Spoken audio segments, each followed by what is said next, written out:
I want to talk to you about a really important, necessary conversation regarding a cultural phenomenon with women. So, as someone who identifies as a woman, as a business owner, and as someone who markets to women, I think that this is a really, really crucial conversation. Whether you're a service provider or you're on the other end and you're receiving the services, what we find is that women, by and large, not only struggle with investing in themselves across the board, especially when it comes to mental health or investing in their business, but oftentimes we see women disproportionately engaging in activities or personal pursuits that would ultimately lead them to better, stronger, healthier habits, mental health, and business practices. But when it comes to the execution of purchasing a program or taking part in a mastermind or engaging in some sort of activity that would essentially uplift them in some way, shape, or form or offer an upgrade, they don't pull the fucking trigger.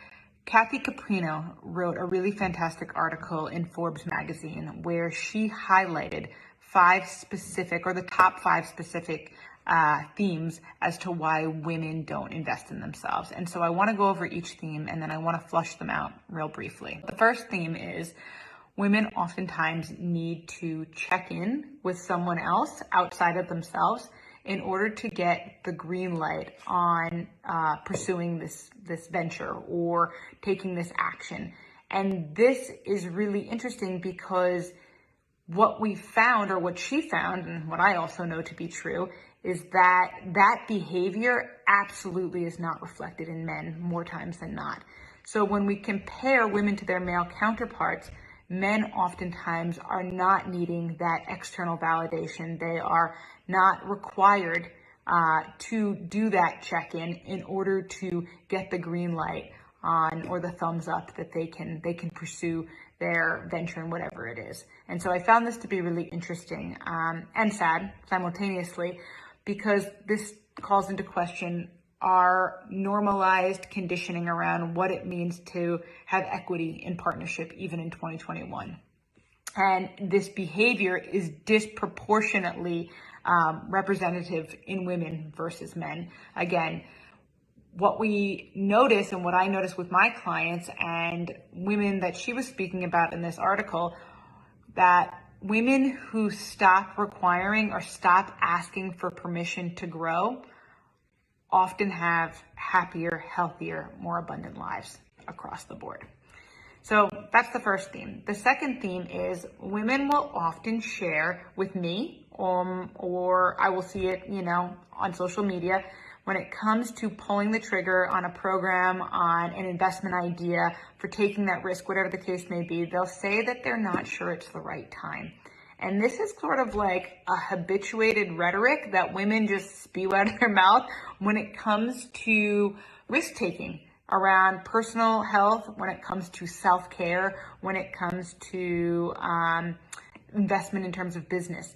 And I believe that this has a lot to do, again, with our social conditioning to constantly be fucking busy. We are socialized to spread ourselves thin. We are constantly not only helping others, but investing a shit ton of our time and energy into activities outside of our own sphere. And so we are multitaskers. We have diffused focus, meaning that we can constantly attend to a million different things at the same time.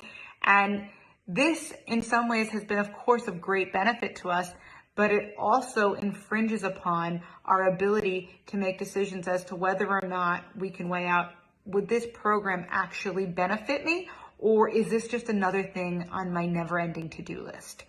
And so part of the challenge with this is that when you don't invest in yourself and you don't create the space and the time to up-level and upgrade, you don't get to reap the benefits or the reward of doing so. And so it sustains this sort of status quo position that you place yourself in by not up-leveling and by not taking part in activities that will foster that level of evolution.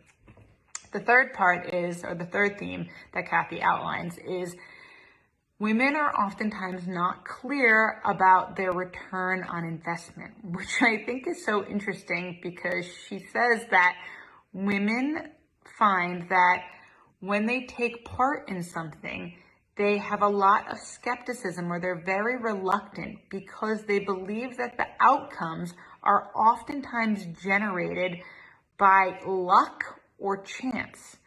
And then when I read this, I was like, are you fucking kidding me? Like, what? Because if you've hung out with me long enough, or you know me at all, you know that I am a huge proponent of being an intentional creator. And I'm also a huge advocate of the idea that you get what you put out.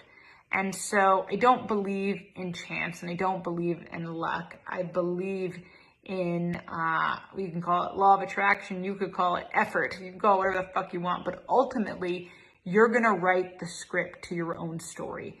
And so part of that is going all in, is buying into the experience. And that's not to take away from the fact that you shouldn't do your due diligence and do your research and ensure that whatever investment or program that you're partaking in is legitimate and viable and all the things. But at the end of the day, it's not about luck. It's about, are you ready, willing, and eager to show up for an experience that has the capacity to change and transform you? So there's that.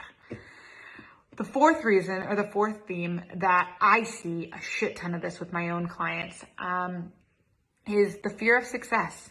And so people use this, and this has become like a really watered down or trite explanation in like the mental health or self-help community. Like, oh, everybody's afraid, the fear of success, blah, blah, blah. But what that really means for women oftentimes is that if I access more success or I elevate in my career, chances are that's going to mean that there's going to be a higher demand for my attention, for my energy, and for my time. And going back to that second theme where we are already doing so much. We are constantly spreading ourselves thin, and we're constantly taking part in multiple things all around us, all day, every day. And so women will oftentimes construct a tremendous amount of limitation based on this idea of, if I become more successful, what does that mean to the things that I'm already responsible and accountable to? So we create limitations, we play small, we hold ourselves back from taking on that big client, from taking, that job, from making that large investment in our personal development, because then if it's personal development type stuff, I'm going to have to confront some shit, and I'm going to have to face the music around some of the behaviors and the things that I'm doing that are ultimately holding me back. And once I have that conversation with myself, there's no going back. That's a point of no return. That means I'm going to have too much awareness, and I'm going to have to fucking do something about it. And if I'm going to have to do something about it, chances are that's also going to take up my time. So the fear of success is a real thing. Like, struggle is real. And so I want to help illustrate, though, how it is complete mental fuckery, because ultimately the idea is, when we are more successful, we have more abundance. And when we have more abundance, we have more choice and we have optionality. So it's about kind of untangling these false and limiting beliefs from our mental landscape so that we can actually carve out a clearer, more precise trajectory for our future and a vision for our future. And then last but not least, this is also incredibly pervasive. I find it to be this like insidious experience that women often go through. Lots of my clients have voiced this to me, and even myself at times I can remember feeling this way, is the idea of feeling guilty or ashamed to invest that type of money into myself. Whether, again, it be my mental health, it be a business program, it be a self-help program, because I should be putting that money towards my family, or I should be putting that money towards my home. So what this really illustrates is a domestication around our personal finance and the really long-standing implications or ramifications of growing up for generation after generation of not having access, women not having access to their own resource, not having access to their own monies, not having a sense of agency in the world in terms of finance and business and income. And I really do believe that this is a residual effect of that, because there is this element of it's relatively new. The idea that women have their own, finance, that they have their own monies, that they have ability to allocate their own funds in whatever way they want. This is relatively new generationally. So with that, I think that this needs to be a conversation around, not only do I have a sense of agency and sovereignty regarding my finances, but looking at some of those residual or, intergenerational traumatic feelings that we have around giving back to self, knowing that I'm deserving, knowing that I'm worthy, knowing that I have equal standing when it comes to self-preservation. And so this is a really, really interesting conversation, and I'd love to even unpack this one even more, because there's so much more that goes into that in terms of looking at race, class, being part of a marginalized community, and how these different themes play out. This outline and these 5 major themes are not a one-size-fits-all by any means, but I think that they're a great starting point to really take a look at and unpack and understand when you're looking at working with your own clients, and also understanding if you are that woman who has held back or who has been reluctant when it comes to pulling the trigger on certain programs or investments or up-leveling your business. I want you to ask yourself, what the fuck is it going to take for you to recognize your worth in regards to this subject matter? Because you don't have to look outside yourself anymore for the green light, and you certainly don't need to question whether or not you're deserving to go big, to gain access to abundance, to mental stability, to well-being.